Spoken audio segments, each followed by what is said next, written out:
All right, I'm going to be breaking down the single arm and alternating dumbbell gorilla row. Now this movement falls under the umbrella category of upper body pull.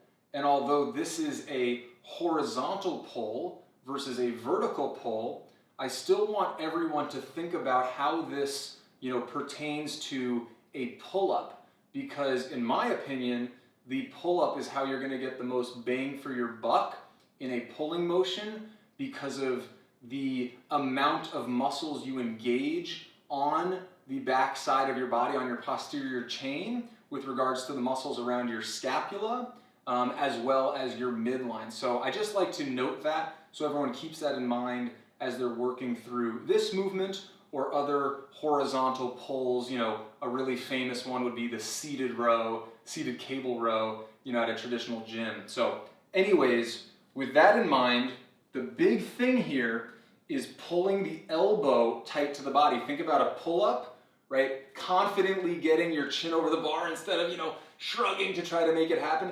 Confidently getting your chin over the bar means lat strength to a certain degree, and I think just accentuating the lat strength that you need for that motion has to do with getting the elbows in tight. And even if you just try that and try to flex your lats, you'll feel things turn on as you pull your elbow in.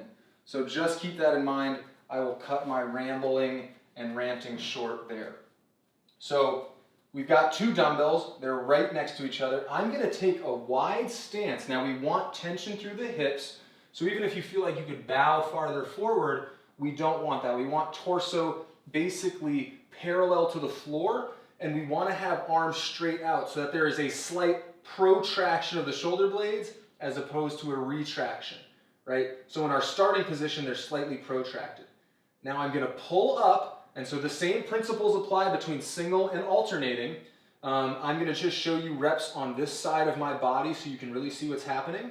But I'm going to pull up, again, I'm thinking elbow tight, tight, tight. And so the dumbbell taps my torso. I'm going to squeeze elbow close to the lats or rib cage, however you want to think about it. And then I'm back down. So up, elbows tight, back down. I'm creating great tension, and I can feel it through my lats, and I'm coming back down. All right. Now you might feel like, I can get a larger pull if I just make some room, but now it's not your lats doing anything, right? It's your torso and your trunk getting your elbow higher in the air.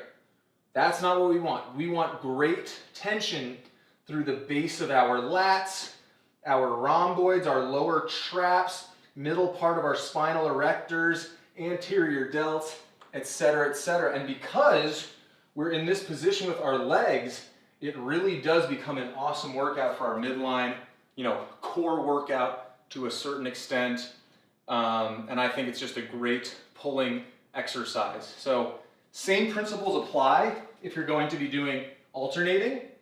You still want great tension, coming down with control before you switch arms.